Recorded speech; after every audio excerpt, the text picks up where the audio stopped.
الحمد لله رب العالمين والعاقبة للمتقين والصلاة والسلام على أشرف الأنبياء والمرسلين وعلى آله وأصحابه وعلى أسد الله الغالب علي بن أبي طالب خاصة رضي الله تعالى عنه.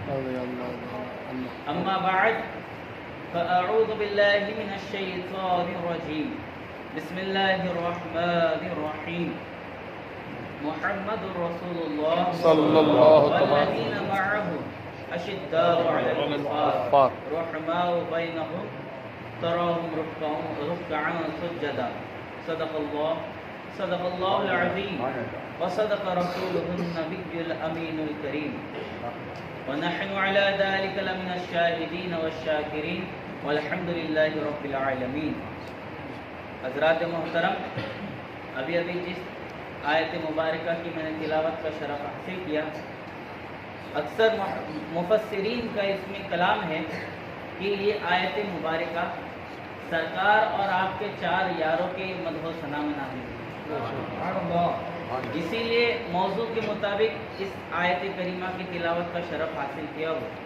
بڑی ہی خوش نصیب کی بات ہے کہ آج 21ویں رمضان کی شب ہم بتا تو رہے ہیں اور یہ شب بتانے والے تو سینکڑوں ہیں، مگر اللہ تبارک و تعالیٰ کا ہزاروں کروڑوں بار احسان ہے کہ ہم ایسے بتا رہے ہیں کہ ہم اللہ اور اس کے رسول کے محبوب علی کی یاد میں بتا رہے ہیں، اور اس کا اجر ابھی تو ہم بتا رہے ہیں مگر اس کا اجر بھی سماعت کر لیجیے.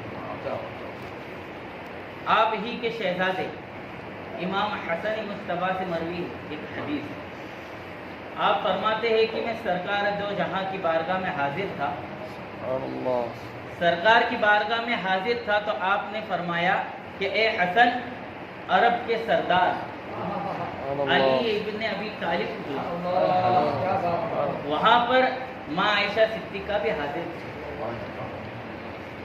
آپ نے عرض کی یا رسول اللہ کیا آپ عرب کے سردار نہیں؟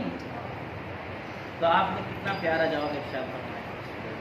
میرے آقا نے ارشاد فرمایا اے عائشہ، میں تو بنی آدم کا سردار ہوں اور علی عرب کے سردار ہیں.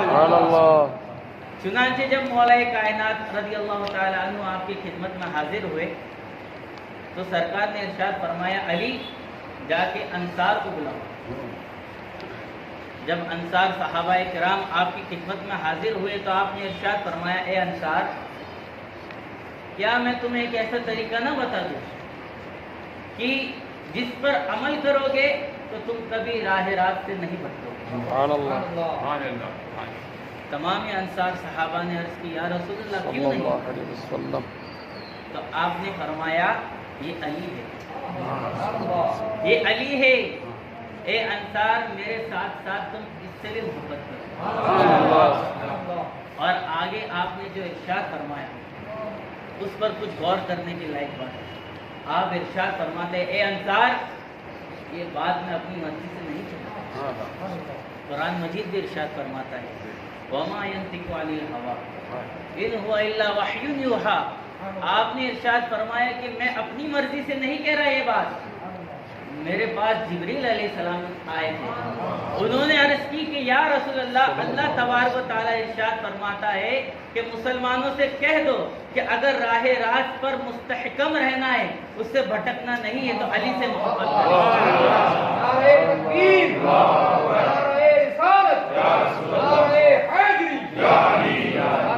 وہ دہن جس کی ہر بار وہی ہے خدا، چشمہ علم و حکمت پہ لاکھوں سلام.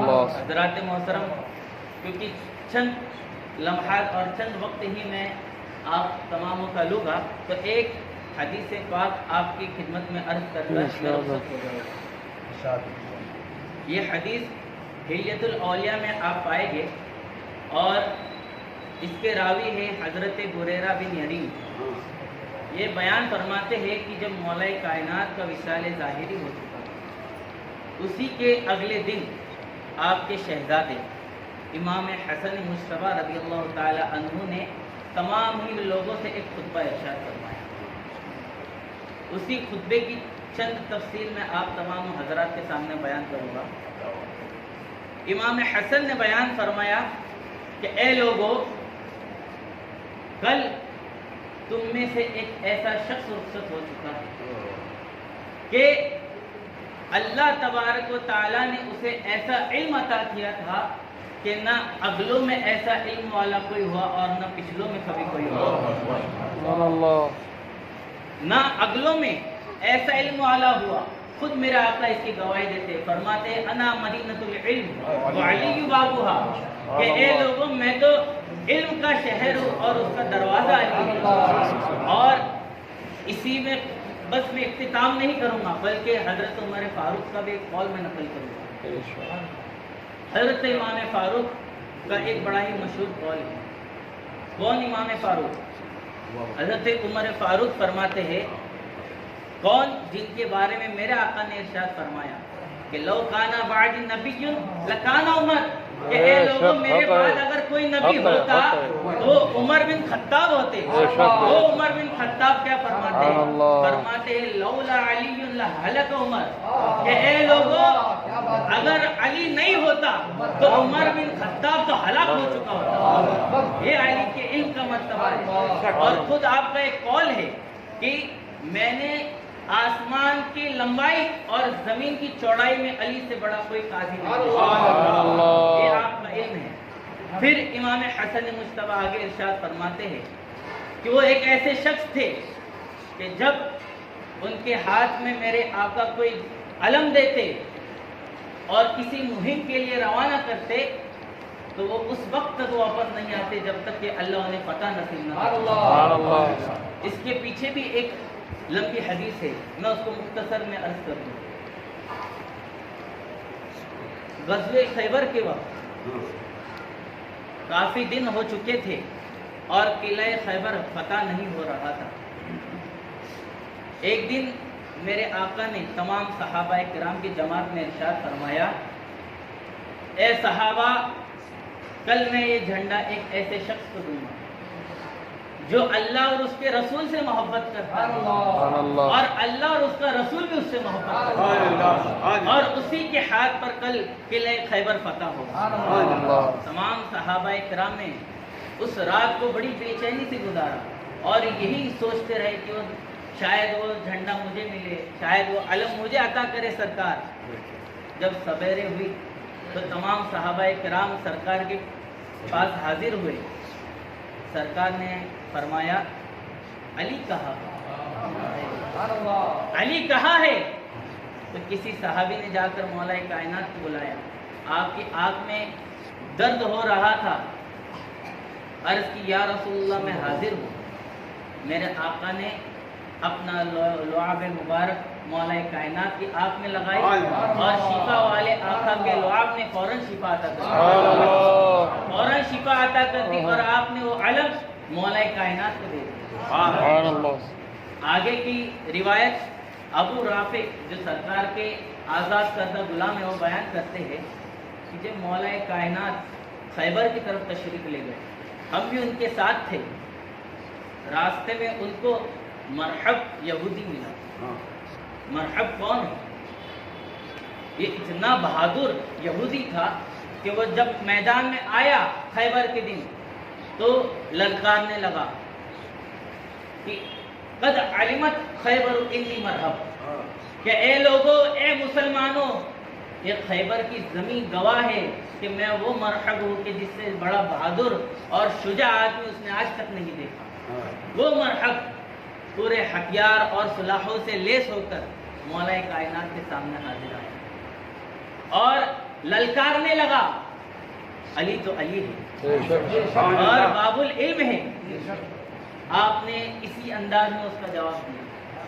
آپ نے فرمایا، انا الذی سمتنی امی حیدر، کہ اے مرحب سن، میں وہ ہوں کہ جس کی ماں نے اس کا نام شیر رکھا ہے۔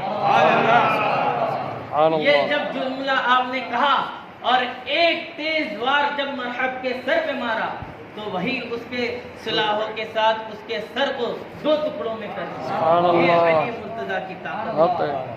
آگے آپ ارشاد فرماتے ہیں راوی کہ مرحب کو قتل کرنے کے بعد مولا کائنات جب خیبر کے قلعے کے پاس تشریف لے گئے تو وہاں کے یہودیوں نے آپ پر حملہ کر دیا. ایک کے حملے سے آپ کی ڈھال نیچے گر گئی. مولا کائنات علی مرتضی رضی اللہ تعالی عنہ نے خیبر کے قلعے کے دروازے کو اپنے ہاتھ میں اٹھا کر ڈھال بنا دی اور یہاں تک لڑتے رہے کہ جب تک مسلمانوں نے خیبر کے قلعے کو فتح نہیں کیا. یہ علی کی طاقت ہے. اور آگے راوی بیان کرتے ہیں، بڑا ہی تاریخی جملہ ہے کہ جب خیبر فتح ہوا تو آپ فرماتے ہیں راوی کہ ہم 8 لوگوں نے یہ کوششیں کی کہ اس دروازے کو اٹھا کر کوئی دوسری طرف رکھ دے یا اس کو پلٹ دے، مگر اس دروازے کا وزن اتنا تھا کہ ہم 8 لوگ بھی اسے پلٹ نہ پائے.